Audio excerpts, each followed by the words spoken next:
नमस्कार दोस्तों, स्वागत है आपका सुनील साइंस पॉइंट पर।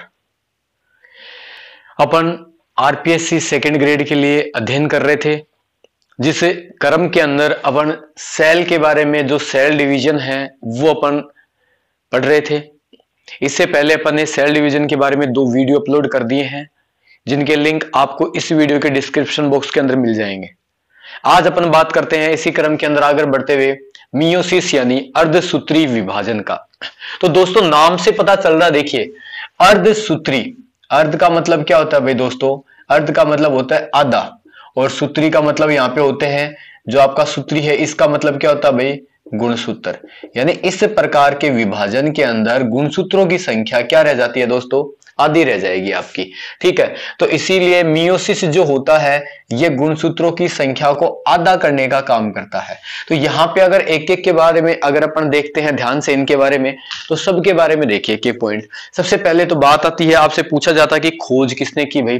तो खोज करने वाले जो व्यक्ति हैं वो कौन है इसमें? स्ट्रॉसबर्गर, इन्होंने सबसे पहले इसकी खोज की। और दूसरी बात आती है, तो यहाँ पे जो आपका ये आता है नाम देने वाले व्यक्ति, तो वो कौन है इसके अंदर? फार्मर और मूरे नाम के व्यक्तियों ने इसका नामकरण किया था कि भाई अर्धसूत्री विभाजन होता है। अब देखिए इसके अंदर बात करते हैं कि अर्धसूत्री विभाजन का मतलब होता है कि गुणसूत्र है वो अगली पीढ़ी में ले जाने का काम होता है। तो इसका मतलब दोस्तों ये है कि इस प्रकार का विभाजन केवल कौन सी कोशिकाओं में देखने को मिलता है? रिप्रोडक्टिव सेल्स जो होती है आपकी, जनन कोशिकाएं जो होती है, जैसे मानव की बात करते हैं तो मानव में शुक्राणु और अंडाणु जो स्पर्म और ओवम होते हैं, वैसे ही जो आपके पेड़ पौधे हैं उनके अंदर जो आपके परागकण पोलन ग्रेन्स हैं, या अंडाणु जो अंडाशय होता है आपका, एग सेल होती है, अंड कोशिका होती है, वो वाले होते हैं। तो ये इनके अंदर जनन कोशिकाएं होती हैं दोस्तों, तो उनके अंदर देखने को मिलता है। इसका आगे बात करें तो ऐसा जो विभाजन होता है उसके अंदर एक कोशिका जो होती है वो कितनी कोशिकाएं बनाती है? टोटल 4 पुत्री कोशिकाओं के अंदर बढ़ती है, यानी एक मदर सेल 4 डॉटर सेल का निर्माण करती है। और जो डॉटर सेल होती हैं वो सारी की सारी मदर सेल से कैसी होंगी? हमेशा भिन्न प्रकार की मिलती है। इसीलिए वंशागति की बात करते हैं तो एक पीढ़ी से दूसरी पीढ़ी में भिन्नता पाई जाती है। बिल्कुल एग्जैक्ट आपको कॉपी देखने को नहीं मिलेगी, जिस प्रकार समसूत्री विभाजन के अंदर अपन ने पढ़ा था। अब आगे बात करते हैं, इसके अंदर क्या होता है कि गुणसूत्रों की जो संख्या होती है वो मदर सेल से मात्र कोशिका से कितनी रह जाती है? आधी। यानी मात्र कोशिका में गुणसूत्रों की संख्या अपने 46 होती है, तो इनकी कोशिकाओं में केवल कितनी रहती है? 23। इसका मतलब यहाँ पे जो आपके हिप्लोइड या अयुग्मित अपन बोल सकते हैं इनको, या ये युग्मक का निर्माण कर देती है। आपके क्या बनेंगे इसके अंदर? गैमेट्स, गैमेट्स या युग्मक है वो बन जाते हैं इनके अंदर। ठीक है दोस्तों, अब बात करते हैं कि इस प्रकार का विभाजन किन में पाया जाता है।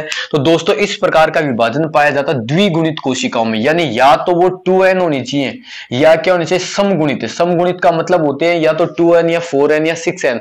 अगर वो 3n है, अगर वो 5n है, या ओनली n है, यानी ओड नंबर के अंदर अगर मिल जाती है तो वो कभी भी क्या नहीं हो सकती? आधी नहीं हो सकती दोस्तों। सीधी सी बात है, गुणसूत्र आधे कब होंगे? जब आपको सम संख्या में मिलते हैं। तो ऐसा विभाजन या तो द्विगुणित कोशिकाओं में मिलता है या किस में मिलता है? समगुणित कोशिकाओं में मिलता है। और इस प्रकार की कोशिकाएं जो होती हैं उन कोशिकाओं को कहा जाता है मियोसाइट्स। क्या बोलते हैं दोस्तों?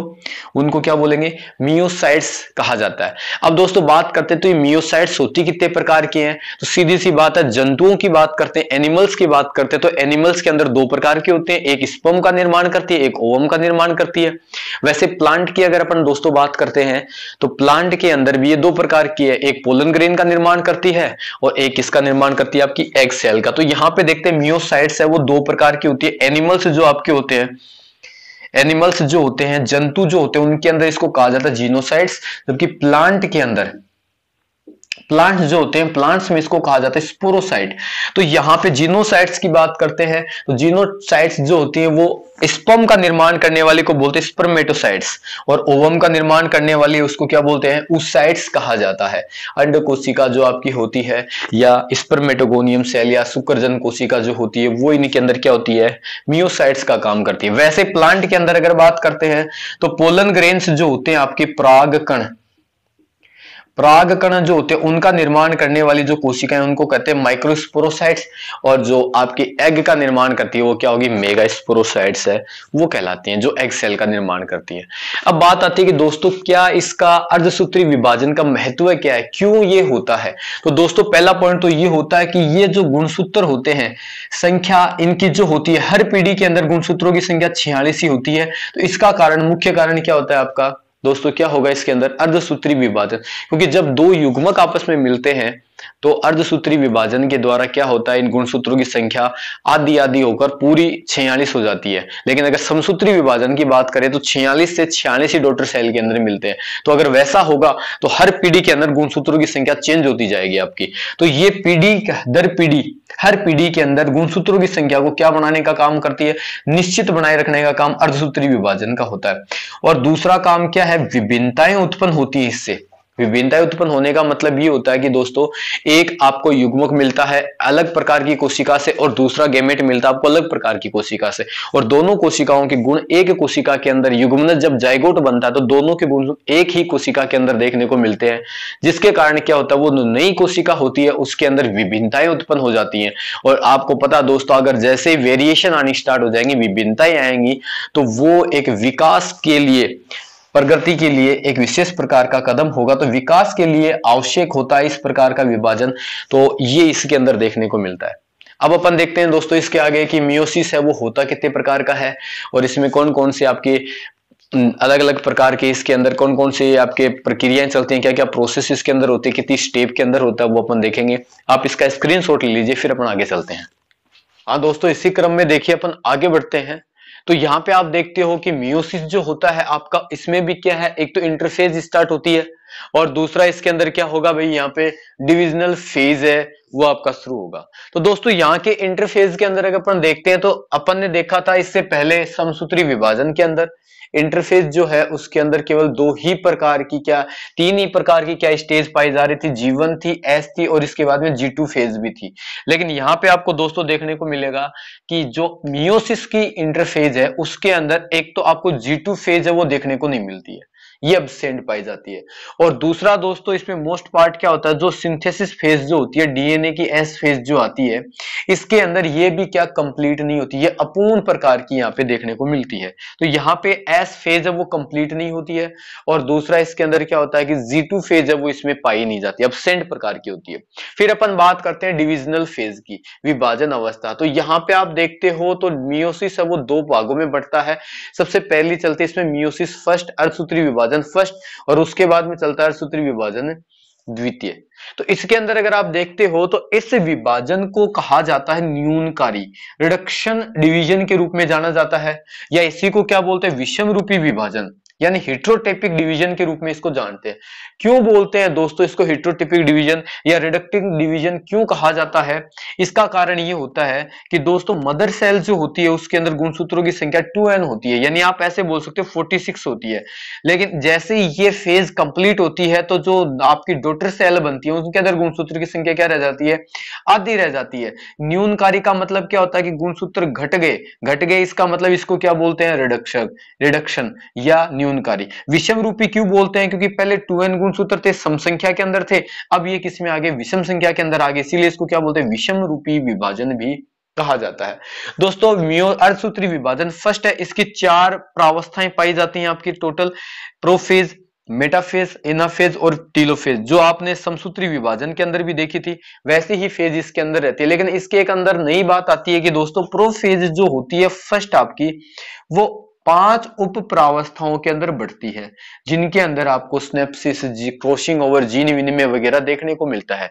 और ये 5 प्रावस्थाएं इसकी होती है लिप्टोटिन, जाइगोटिन, पेकाइटिन, डिप्लोटिन और डायकाइनेसिस। इनके बारे में अपन विस्तृत से अध्ययन करेंगे कौन सी अवस्था के अंदर क्या चलता है। फिर अपन बात करते हैं दोस्तों अर्धसूत्री विभाजन सेकंड की।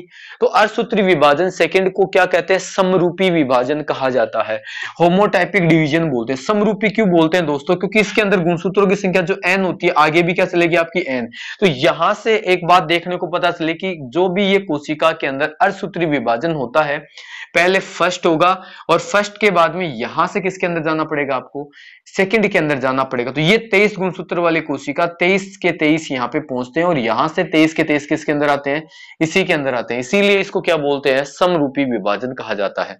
यहाँ पे इसको अगर आप देखते हो तो 4 पार्ट के अंदर बचता है, प्रोफेज, मेटाफेज, एनाफेज और टीलोफेज। इनके अंदर क्या है, सेकंड वाली प्रावस्था चलती है। जैसा समसूत्री विभाजन के अंदर देखा था उसी प्रकार का दोस्तों इसके अंदर देखने को मिलता है। अगर आप इसमें अपन देखते हैं कि यहाँ पे जो प्रोफेज फर्स्ट थी इसकी 5 उप प्रावस्थाएं होती हैं, लेकिन अर्धसूत्री विभाजन सेकंड के अंदर जो प्रोफेज है उसमें ये अवस्थाएं आपको देखने को नहीं मिलती है। तो आप इसका स्क्रीनशॉट ले लीजिए दोस्तों। फिर अपन एक एक के बारे में पढ़ेंगे। प्रोफेज फर्स्ट के अंदर क्या है, जो लिप्टोटिन, जाइगोटिन, पेकाइटिन, डिप्लोटिन और डाइकाइनेसिस, इनके अंदर क्या क्या चलता है, इनके बारे में अपन अध्ययन करेंगे। तो आप इसका स्क्रीनशॉट ले लीजिए, फिर अपन आगे चलते हैं। तो आगे चलते हैं अपन, जो अपना अर्धसूत्री विभाजन का जो पहला टाइप आता है इसमें मियोसिस फर्स्ट, उसका पहला टाइप है इसमें प्रोफेज फर्स्ट। तो देखिए दोस्तों, प्रोफेज में क्या होता है, सबसे बड़ी अगर प्रावस्था की बात आती है अर्धसूत्री विभाजन की, तो वो कौन सी होती है आपकी, प्रोफेज फर्स्ट होती है यहाँ पे। तो इसका सबसे पहला पार्ट अपन ने देखा है कि ये 5 पार्ट में होती है। सबसे पहले आती है इसमें लिप्टोटिन। तो देखिए दोस्तों, लिप्टोटिन स्टेज की अगर आप बात करते हो तो इस प्रकार की एक स्टेज बनती है जिसके अंदर जो क्रोमेटिन जाल के अंदर गुणसूत्र है वो आपके पूरे खुलेंगे और एक पतले पतले धागे के रूप में बनेंगी। यानी आप बोल सकते हो इनमें मणिका जैसी संरचनाएं हैं वो आपको दिखाई देंगी, यानी माला के आकार की। लेकिन यहाँ पे क्या होते हैं, क्रोमेटिन जाल या गुणसूत्र होते हैं एक साइड में, तो वो क्या होंगे, आपके दूर दूर स्थित होते हैं, और दूसरा जो साइड होता है वो केंद्रक झिल्ली के एक जगह पर लगा होता है। तो आपको ऐसा लगता है कि इस तरीके से जो बुके होता है आपका, गुलदस्ता वाली अवस्था है, इसको बोलते हैं। तो दोस्तों एग्जाम के अंदर आपका जो बेस्ट पॉइंट इसका ये बनता है कि गुलदस्ता स्टेज या बुके स्टेज है वो प्रोफेज की कौन सी स्टेज को कहा जाता है। तो कौन सी को बोलते हैं दोस्तों, वो होती है आपकी कौन सी, लिप्टोटिन। तो इसके अंदर देखिए दोस्तों, इसमें क्रोमोसोम है वो लंबे धागे और एकल संयोजी होते हैं, मोनोवेलेंट के तरफ मिलेंगे आपको, एक एक धागे मिलेंगे आपको बिल्कुल। यानी आपको द्विकुंडलित है या द्विसंयोजी वाले आपको बिल्कुल भी नहीं मिलेंगे इसके अंदर, कि आपको द्विसंयोजी मिल जाए, बाइवेलेंट मिल जाए, ऐसा कभी भी नहीं होता। इसके अंदर केवल सिंगल वाले मिलते हैं सारे के सारे। फिर आप देखते हो कि ये कैसे होते हैं, मणिका में, यानी आपको इस पर मन, जो आपके मन के जैसी संरचनाएं हैं वो दिखाई देती हैं इसके ऊपर। और गुणसूत्र एक गुलदस्ते के समान संरचना का निर्माण कर लेते हैं इसके अंदर। किसका निर्माण करेंगे भाई दोस्तों, गुलदस्ते के समान जो संरचना है उसका निर्माण कर लेते हैं। और इसी स्टेज को क्या बोलते हैं भाई, बुके स्टेज कहा जाता है। तो एग्जाम का जो आपका जो बढ़िया क्वेश्चन बनता है ये ऐसा पूछा जा सकता है कि भाई बुके स्टेज है वो कौन सी होती है, तो वो कौन सी होती है दोस्तों, लिप्टोटिन। दूसरी बात ये आती है दोस्तों कि जो आपका अंडाणु होता है इसके अंदर, ओवम जो होता है माता का अंडाणु, ये अंडाणु क्या होता है, ये भी इसका विभाजन शुरू होता है, लेकिन ये भी आकर किस अवस्था के अंदर कैप्ट हो जाता है, आपकी कौन सी अवस्था के अंदर, लिप्टोटिन स्टेज जो इसी के अंदर आकर इसकी विभाजन रुक जाता है। तो अगर ऐसा पूछ लिया जाए कि अंडाणु का जो विभाजन है वो कौन सी अवस्था में आकर रुक जाता है, तो वो कौन सी अवस्था में रुकेगा दोस्तों, लिप्टोटिन अवस्था में रुक जाता है। अब बात करते हैं दूसरी स्टेज जाइगोटिन की। तो देखो जाइगोटिन की अगर बात करें दोस्तों, तो एक इस प्रकार की स्टेज आपको देखने को मिलेगी इसके अंदर कि ये जो गुणसूत्र हैं, एकल वाले गुणसूत्र है, धीरे धीरे क्या होंगे, बाइवेलेंट होना स्टार्ट हो जाएंगे। यानी एक जैसे गुणसूत्र, समजात गुणसूत्र या होमोलोगस जो आपके गुणसूत्र हैं वो पास पास में आना स्टार्ट हो जाएंगे और एक ऐसी संरचना बताएंगे। दोनों के बीच की जो दूरी है उसको क्या बोलते हैं, यहाँ पे स्नेप्सिस कहा जाता है। तो आपसे ऐसा पूछ सकते हैं कि स्नेप्सिस अवस्था है वो कहां पे पाई जाती है, तो वो कहां पे पाई जाती है भाई, जाइगोटिन के अंदर पाई जाती है। फिर अपन बात करते हैं कि यहाँ पे एक ये वाला जो गुणसूत्र है ये आपका बाइवेलेंट हो गया, 2 गुणसूत्र मिल गए, तो ये क्या होंगे आपके द्विसंयोजी गुणसूत्र, बाइवेलेंट हो जाते हैं। यहाँ पे स्नेप्सिस जैसे होगा, 2 गुणसूत्र एक जगह आएंगे। यहाँ पे आपने देखा था कि मोनोवेलेंट होते हैं, यहाँ पे क्या होंगे आपके डाइवेलेंट हो जाएंगे, एक जगह पे आते हैं। और धीरे धीरे ऐसे ही 2 प्रकार के जो गुणसूत्र है, अलग अलग गुणसूत्र एक दूसरे के पास आएंगे और जैसे ही पास आते हैं तो दोनों के जो भी ये नॉन सिस्टर क्रोमेटिड होते हैं आपके, अलग अलग प्रकार के, जिसको अपन बोलते हैं नॉन सिस्टर क्रोमेटिड, इस वाले का ये वाला क्रोमेटिड पार्ट होता है, इस वाले का ये दोनों एक दूसरे के पास में आएंगे और पास में आते हैं और इन दोनों के बीच में एक विशेष प्रकार की प्रोटीन होती है जिसको बोलते हैं यूबिक्यूटिन प्रोटीन। एक यूबिक्यूटिन प्रोटीन जो होती है वो इन दोनों के बीच के अंदर आ जाएगी आपकी और इन दोनों को आपस में जोड़ने का काम करती है। तो और एक विशेष प्रकार की संरचना बनती है और इस संरचना को बोलते हैं स्नेप्टोनेमल कॉम्प्लेक्स या एससी कॉम्प्लेक्स भी कहते हैं। तो ऐसा भी क्वेश्चन पूछा पूछा जा सकता है दोस्तों कि स्नेप्टोनेमल कॉम्प्लेक्स है वो किस अवस्था में पाया जाता है, तो वो किस अवस्था में मिलेगा दोस्तों आपको, जाइगोटीन अवस्था के अंदर। होता क्या है, होता ये है कि अभी आपको ये भी पता है कि अर्धसूत्री विभाजन के अंदर क्रॉसिंग ओवर या जीन विनिमय होता है, तो एक गुणसूत्र ये वाला होगा आपका, इसके अंदर क्या होता है कि ये वाला एक गुणसूत्र है और ये वाला एक गुणसूत्र है। जैसे दोनों पास में आते हैं तो दोनों के बीच के अंदर आपको यूबिक्यूटिन प्रोटीन का एक आवरण बन जाता है इस प्रकार से, और ये दोनों के दोनों जो सिस्टर क्रोमेटिड है इनको आपस में जोड़ने का काम करता है। बीच बीच में से यहां से जोड़ दिया, यहां से जोड़ दिया, इस तरीके से जोड़ देगा आपस में इन गुणसूत्रों को, ठीक है। और इसी गुणसूत्रों को जोड़ने के बाद में ये जो आपको स्टेज बनती है इसको बोलते हैं स्नेप्टोनेमल कॉम्प्लेक्स या एससी कॉम्प्लेक्स कहा जाता है। ये कॉम्प्लेक्स दोस्तों कब बनता है, तो ये बनता तो कहां पे है, जाइगोटीन के अंदर। बनता तो कहां पे है, एससी कॉम्प्लेक्स है वो बनता तो कहां पे है, वो बनता है जाइगोटीन के अंदर। और ये जाकर नष्ट कहां पर होता है, तो ये नष्ट होता है डिप्लोटीन। डिप्लोटीन जो स्टेज होती है उसके अंदर जाकर क्या हो जाता है, नष्ट हो जाता है दोस्तों। यहाँ पे तो देखिए गुणसूत्रों के मध्य आकर्षण बल बढ़ता रहता है इसके अंदर, और गुणसूत्र समजात गुणसूत्र वो पास में आ जाते हैं। ये समजात एक जैसे ये पास में आते हैं और इनके बीच में पेयरिंग हो जाएगी, और उसी पेयरिंग को क्या बोलते हैं दोस्तों, स्नेप्सिस कहा जाता है। फिर आपको ये कहा जाता है कि अब ये गुणसूत्र कैसे हो गए, बाइवेलेंट हो गए, द्विसंयोजी गुणसूत्र हो जाते हैं। यहाँ पे मोनोवेलेंट थे, यहाँ पे आके दो एक जैसे क्या हो गए, बाइवेलेंट हो गए, ठीक है। फिर यहाँ पे क्या होता है कि स्नेप्सिस के दौरान सॉरी दोस्तों, स्नेप्सिस के दौरान क्या होते हैं, नॉन सिस्टर क्रोमेटिड जो होते हैं अलग अलग प्रकार के, एक ये वाले गुणसूत्र का, एक ये वाले गुणसूत्र का, नॉन सिस्टर क्रोमेटिड है, ये दोनों एक दूसरे के पास में आएंगे और ये क्या बनाते हैं, स्नेप्टोनेमल कॉम्प्लेक्स का निर्माण कर लेते हैं। और ये स्नेप्टोनेमल कॉम्प्लेक्स क्या होता है, ये होता है कि ये जो डीएनए है, इस वाले गुणसूत्र का डीएनए, इस वाले गुणसूत्र का डीएनए, दोनों को साथ में बीच में जोड़ने वाली एक प्रोटीन होती है जिसको बोलते हैं यूबिक्यूटिन प्रोटीन। ये यूबिक्यूटिन प्रोटीन है, इन दोनों को जोड़ने का काम करती है, और इसी संरचना को क्या बोलते हैं, एससी कॉम्प्लेक्स कहा जाता है, स्नेप्टोनेमल कॉम्प्लेक्स कहा जाता है। तो ये भी एग्जाम के लिए मोस्ट क्वेश्चन है कि एससी कॉम्प्लेक्स है उसका निर्माण कहां होता है दोस्तों, तो उसका निर्माण कहां होता है, आपकी जाइगोटीन स्टेज के अंदर। और स्नेप्सिस जो आपको पूछ लिया जाता है कि स्नेप्सिस है उसका निर्माण है वो कहां होता है, तो स्नेप्सिस का निर्माण भी कहां होता है दोस्तों, इसके अंदर आपकी जाइगोटीन स्टेज के अंदर। ये जो एससी कॉम्प्लेक्स है ये बनता कहां पे है, इसी स्टेज के अंदर बनता है। तो आपसे पूछा जा सकता है कि नष्ट कहां होता है, ये अलग कब हो जाएंगे, तो ये होते हैं कब, आपके डिप्लोटीन जो स्टेज होती है उसके अंदर जाकर दोस्तों ये नष्ट हो जाते हैं आपके, ठीक है। तो एक काम कीजिए, आप इसका स्क्रीनशॉट लीजिए, फिर हम आगे वाली स्टेज के बारे में बात करते हैं, कौन कौन सी अवस्थाएं मिलेंगी इसके अंदर। तो तीसरी स्टेज है वो यहाँ पे शुरू हो जाती है आपकी, जिसको कहते हैं पेकाइटिन। अब देखिए दोस्तों, पेकाइटिन में क्या होता है, जिस प्रकार अपन ने देखा था इसके अंदर जो आपकी जाइगोटिन स्टेज थी जिसके अंदर ये वाला जो कॉम्प्लेक्स बना था, स्नेप्टोनेमल कॉम्प्लेक्स जो आपका बना था यहाँ पे एससी कॉम्प्लेक्स, ये कॉम्प्लेक्स है। यहाँ पे धीरे धीरे क्या होगा, इसके जो टर्मिनल वाला जो पार्ट होता है, ये वाला दोनों गुणसूत्रों के जो नॉन सिस्टर क्रोमेटिड है, ये यहाँ पे एक दूसरे के साथ क्या जीन है अलग अलग होना शुरू हो जाते हैं, और इसी को क्या बोलते हैं भाई, क्रॉसिंग ओवर। तो आपसे अगर पूछ लिया जाए दोस्तों कि क्रॉसिंग ओवर है वो किस स्टेज के अंदर होता है, तो वो किस में होता है भाई, पेकाइटिन स्टेज के अंदर होता है। गुणसूत्र धीरे धीरे अलग होना शुरू हो जाते हैं इनके अंदर, और ऊपर वाला जो टर्मिनल पार्ट है दोनों का जीन है एक दूसरे के साथ अलग होंगे, पृथक होना शुरू हो जाते हैं, इसी को क्या बोलते हैं भाई, क्रॉसिंग ओवर बोलते हैं।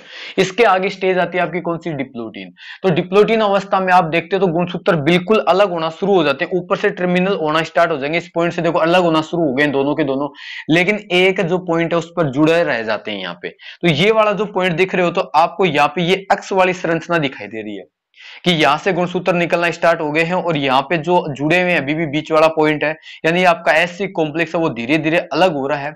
और इस स्टेज को क्या बोलते हैं, इसको कहा जाता है दोस्तों काइजमेटा।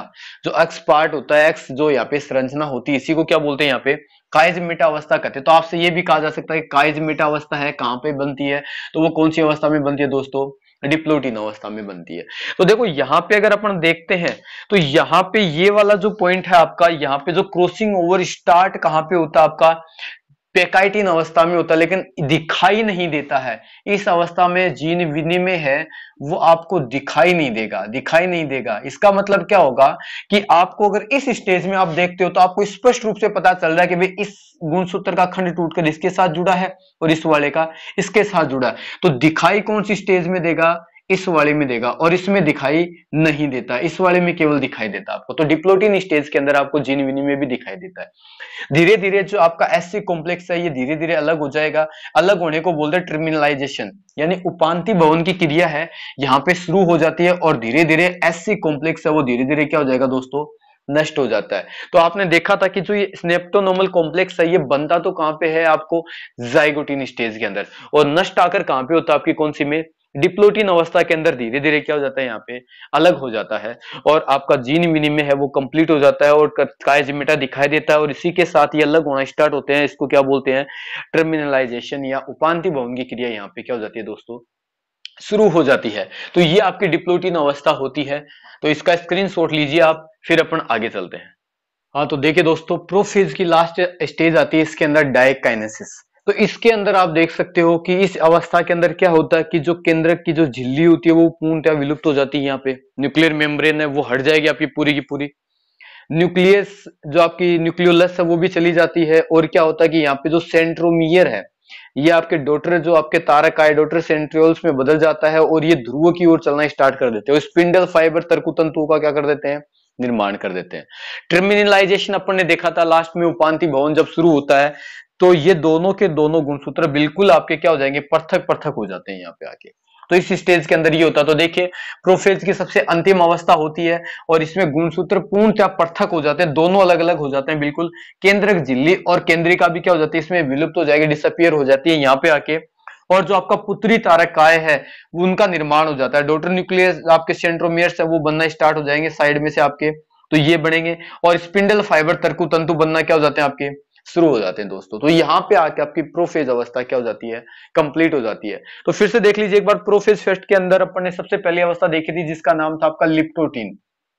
तो लिप्टोटिन अवस्था के अंदर क्या होता है दोस्तों, तो लिप्टोटिन स्टेज के अंदर क्या होता है कि जो तारक जो आपके गुणसूत्र होते हैं क्रोमेटिन जाल के रूप में होते हैं, वो गुणसूत्र क्या करते हैं, एक इस प्रकार की संरचना का निर्माण करते हैं। एकल केंद्रक, एकल आपके मोनोवेलेंट होते हैं, एकल संयोजी वाले होते हैं आपके सारे के सारे, और इस तरीके की संरचना का निर्माण करते हैं जिसको बोलते हैं बुके स्टेज या गुलदस्ता अवस्था। जैसे ही आपकी दूसरी स्टेज में आते हैं जिसको कहते हैं आपके जाइगोटिन। तो जाइगोटिन स्टेज के अंदर जैसे पहुंचते हैं तो वहां पर ये समजात गुणसूत्र जो होते हैं एक दूसरे के पास में आते हैं और यहाँ पे पास में आने को क्या बोलते हैं, स्नेप्सिस कहा जाता है। और धीरे धीरे एक ये वाला और ऐसा ही एक दूसरा गुणसूत्र ये दोनों एक दूसरे के पास में आएंगे तो यूबिक्यूटिन प्रोटीन, जो आपने नाम सुना था यूबिक्यूटिन प्रोटीन, उस प्रोटीन के द्वारा ये जुड़ जाते हैं और किसका निर्माण कर लेते हैं, साइनोवियल कॉम्प्लेक्स का निर्माण कर लेते हैं और वो कॉम्प्लेक्स है ये बन जाता है यहाँ पे। फिर तीसरी स्टेज जो आती है आपकी जिसको अपन ने कहते हैं पेकाइटिन। पेकाइटिन अवस्था जो होती है उसके अंदर क्या होता है कि क्रॉसिंग ओवर की क्रिया स्टार्ट हो जाती है, यहाँ पे शुरू हो जाती है, जिसके अंदर आप देखते हो कि इस वाले गुणसूत्र का एक खंड टूटकर इसके पास आता है, इस वाले का टूटकर किसके पास चला जाता है, इस वाले के पास चला जाता है। लेकिन यहाँ पे क्रॉसिंग ओवर दिखाई नहीं देता। लेकिन जैसे ही अगली स्टेज आती है आपकी कौन सी भाई, डिप्लोटिन। तो डिप्लोटिन अवस्था के अंदर क्या होते हैं, गुणसूत्र है वो धीरे धीरे अलग होना शुरू हो जाते हैं जिसको बोलते हैं टर्मिनलाइजेशन या उपांति भवन। वो क्रिया शुरू हो जाती है और एक अक्ष प्रकार की संरचना का निर्माण होता है। गुणसूत्र ऊपर से आपके क्या है, दोनों के दोनों खंड खुल जाते हैं ऊपर की तरफ से और एक अक्ष संरचना का निर्माण करते हैं। इसी अक्ष संरचना को क्या बोलते हैं भाई यहाँ पे दोस्तों, काइजमेटा कहा जाता है। ये काइजमेटा यहाँ पे बनते हैं, ठीक है। और आपका एससी कॉम्प्लेक्स है वो धीरे धीरे इधर आकर नष्ट हो जाएगा आपका, ठीक है। और इसके बाद में पांचवी स्टेज आती है जिसके अंदर गुणसूत्र बिल्कुल के बिल्कुल क्या हो जाएंगे आपके दोस्तों, पृथक हो जाते हैं। तो दोस्तों ये आपकी जो मियोसिस होता है फर्स्ट, उसकी प्रोफेज फर्स्ट स्टेज थी जो 5 उप प्रावस्थाओं के अंदर बटी हुई थी, सब स्टेज थी इसकी 5। तो उनके बारे में अपन ने डिटेल से देख लिया, अध्ययन कर लिया है। आज की क्लास में केवल इतना ही पढ़ेंगे। कल की क्लास के अंदर अपन देखेंगे जो आपका मेटाफेज फर्स्ट है, एनाफेज है और टीलोफेज फर्स्ट है, और उसी के साथ साथ मियोसिस सेकंड जो चलता है वो अपन देखेंगे। तो कल की क्लास में अपन कोशिश करेंगे अर्धसूत्री विभाजन पूर्णतः कंप्लीट हो जाए। अगर आपको एक वीडियो अच्छा लगे तो कृपया करके इसे ज्यादा से ज्यादा शेयर और सब्सक्राइब कीजिए। धन्यवाद।